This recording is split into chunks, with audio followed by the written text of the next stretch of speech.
Hi, it's Jane with Scraptastic Yarns. And I don't know about you, but today's a little bit of a rainy day. Kind of makes me a little achy, with the fibromyalgia. Kind of acts up with that kind of stuff. But it's going to be okay. We need the rain. Yes, we do. WIPs. Yeah, I got some. I'm getting this sweater done, this back, 4 rows at a time. What can I say? That's about as good as it gets, 4 rows at a time. And that's what we will just have to take, right? I have also been making more of the petals. Like I said, there are 12. I have 2 more to go before the first set of petals is done. And then I think the second set is 8 petals, and then the third set 6 petals. But they're getting there, slowly but surely. Of course, with the hospital, they had asked for the baby booties, and this was the first ones that I started out with, and I didn't really like this color of gray. It's okay. So then I wound up using the lighter gray, and I really like the way that these came out. These are much cuter. So these are the booties that I've finished with, and I've made 15 pairs for them. So, no, 12 pairs, sorry, 12 pairs.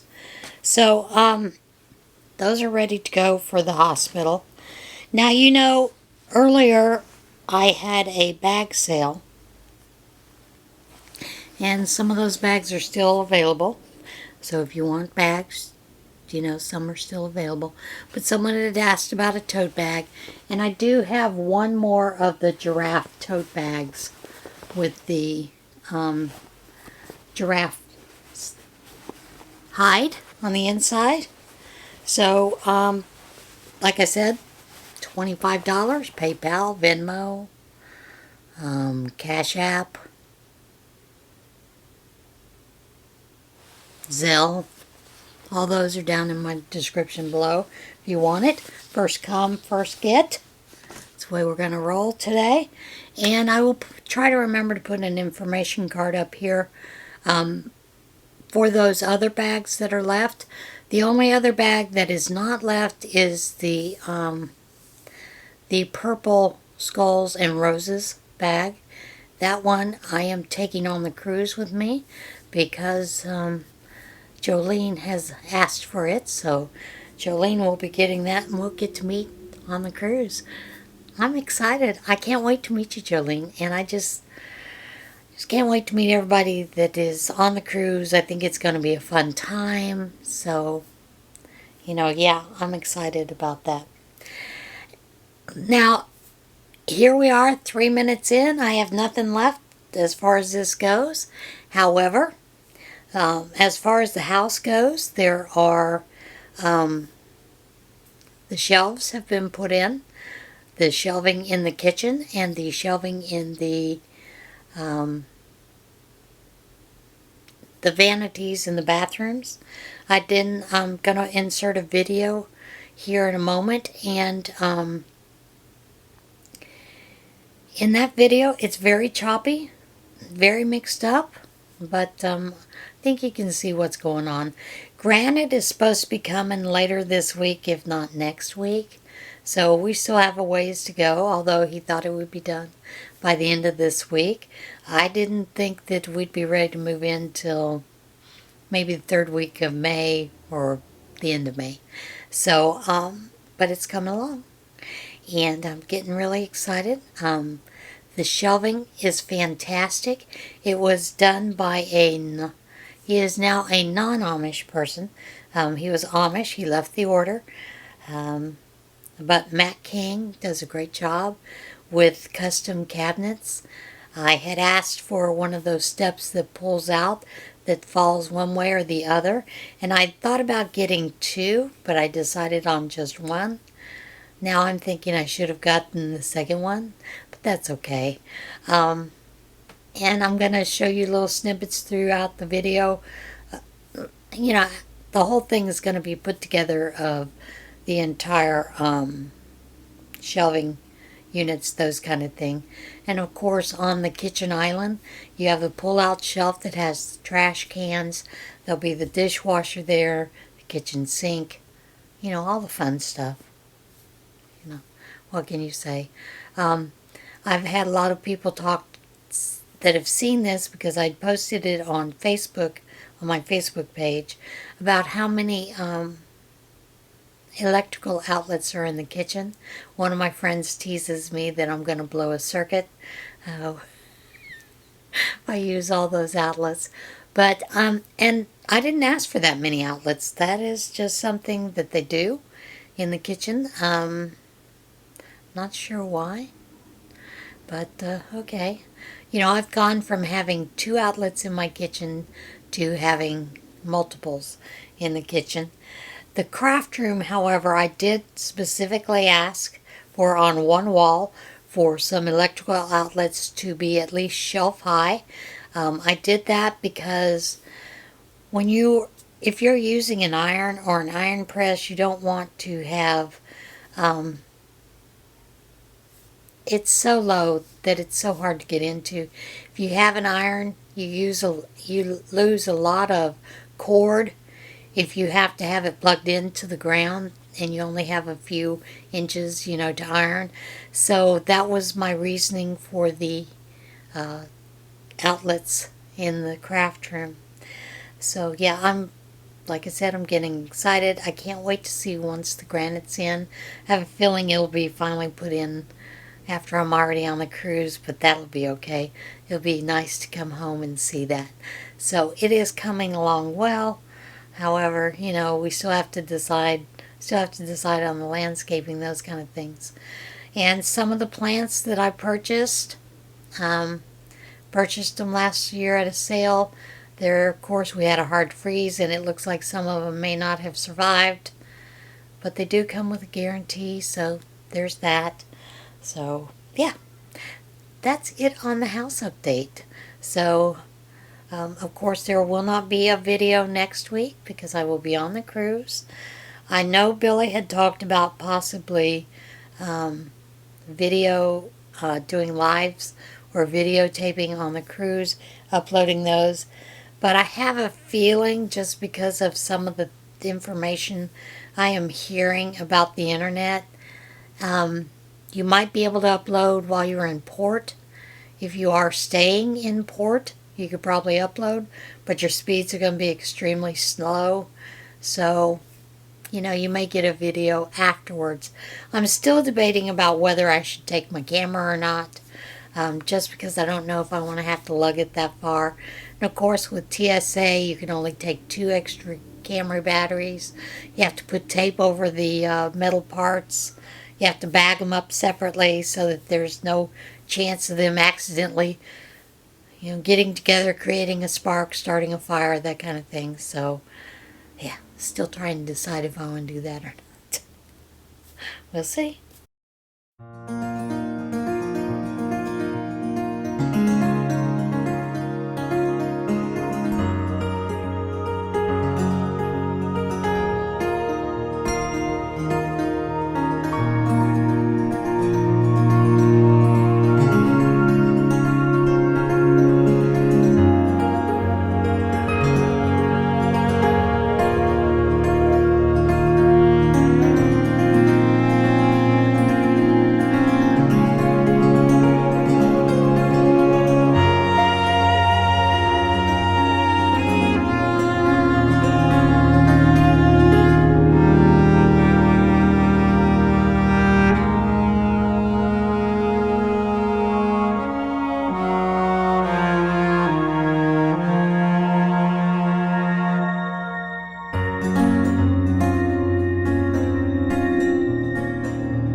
All right, are you ready for a little one in Tarnation then?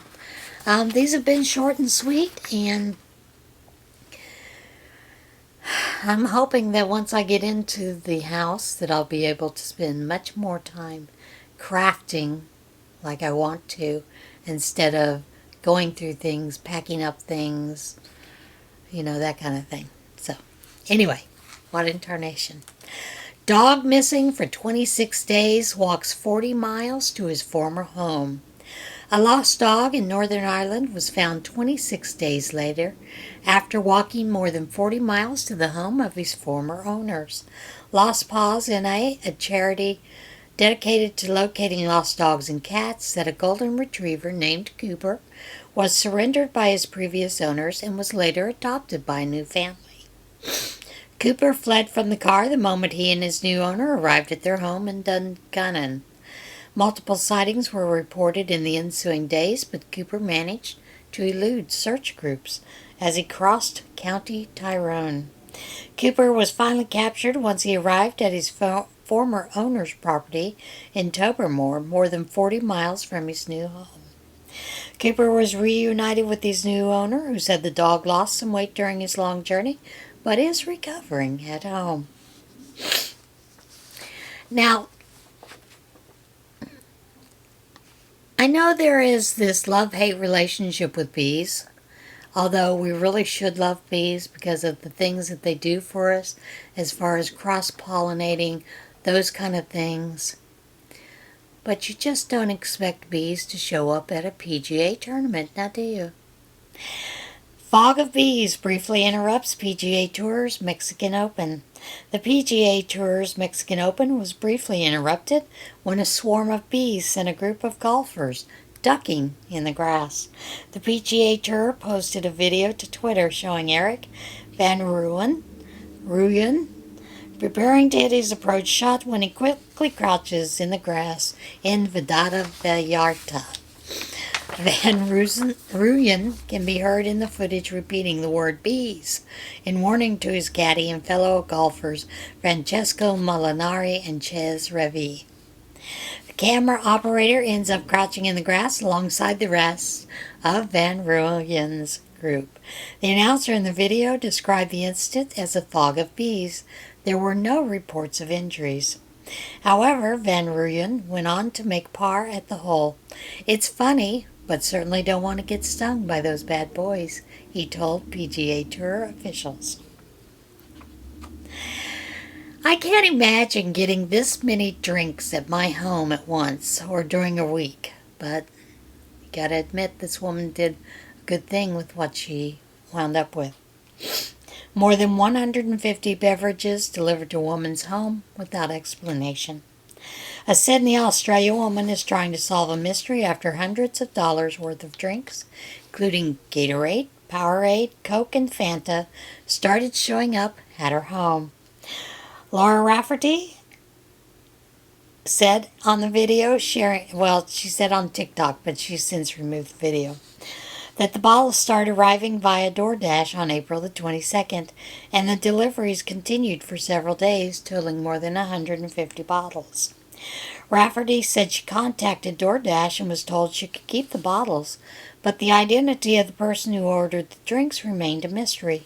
She said the phone number used to place the orders has been disconnected. That's interesting. Such a bizarre thing, and I'm still trying to find the answers, she told 9 News. She said she ended up donating several of the beverages to the North Bondi Surf Life Saving Club. That's a good idea to do. She took a bad thing and turned it into something good. Or maybe a baffling thing, turned it into something good. Sorry about the nose itch. Allergy season. Mother Duck leads ducklings on parade through Virginia school. A Virginia elementary school shared video of a mother duck parading her ducklings through school highways after the babies hatched in a courtyard. Ashburn Elementary School in Loudoun County posted a video to Twitter showing the waterfowl family being escorted through the school's hallways to an external door.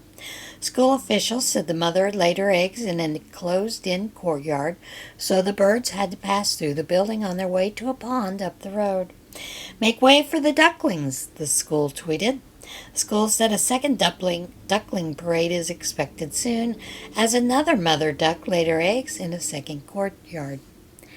Now, ducks in Virginia Beach, well, in Virginia, but most especially Virginia Beach, are protected. And if you kill a duck, it's like $10,000 fine. I don't know how that works with duck hunting season, but, that's just something there. My very first time learning about this, I was doing home health as a nurse, and I was on my way to see a patient in Virginia Beach on a 6-lane highway, and I noticed all the cars stopping. There were no lights. Of course, I stopped because the car in front of me stopped. About that time, I see ducks crossing the road. So I was telling my patient about that, and the patient told me, well, ducks are protected here in Virginia Beach. And so I learned something new.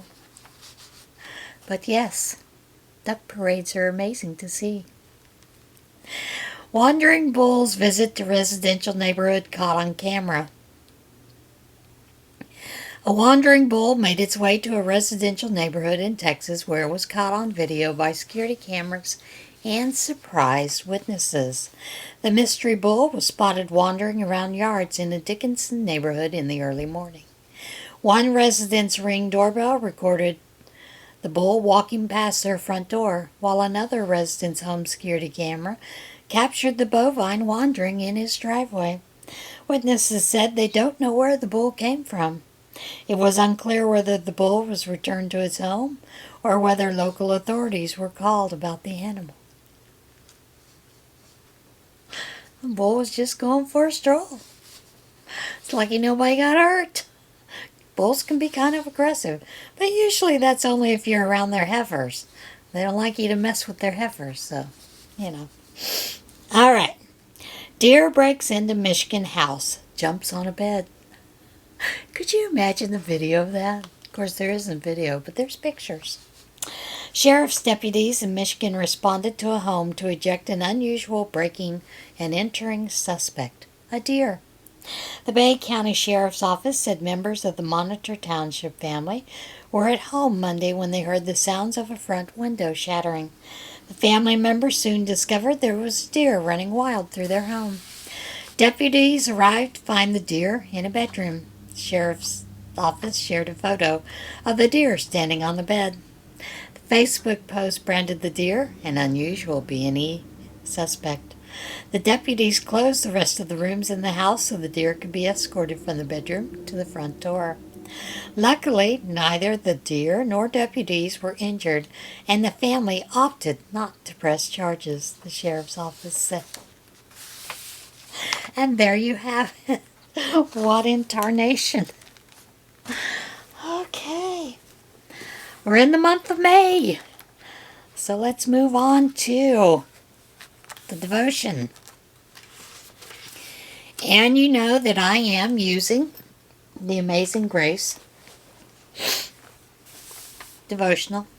And here's today's devotion for May the 2nd. Prayer counts. Pray in the Spirit on all occasions with all kinds of prayers and requests. Ephesians 6:18, New International Version. Often we are too analytical with our prayers. We think we ought to make them sound fancy or humble. We can treat prayer like money. We don't want to spend it on the wrong things. We might not be able to trust our intentions when we pray, but God sees our heart. The Lord wants you to talk with Him on all occasions and with all kinds of prayers. Sometimes our prayer is a quick cry for help. Sometimes it is an hour-long worship session.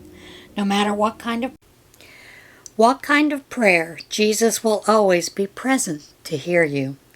How do you find yourself most often connecting with God? I know many times some of us feel like sometimes our prayers get pretty stagnant, that we're praying the same thing over and over. So I'm going to suggest a book for you, and that book is Pray the Scriptures. It is a great book. It teaches you to take the scriptures and to actually pray the scripture throughout your day. How you can apply that so that your prayers don't always seem so stagnant. And I know sometimes people stop praying because of that.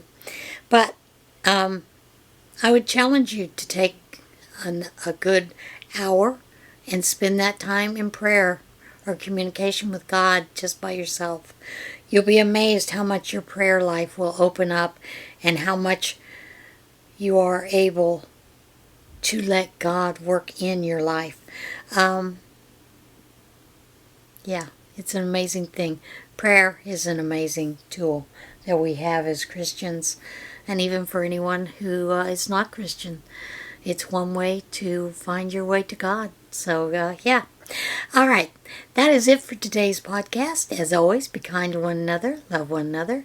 Get out there and see this big, beautiful world we live in. And if it's possible, try to be a blessing for someone. See you again soon. Bye.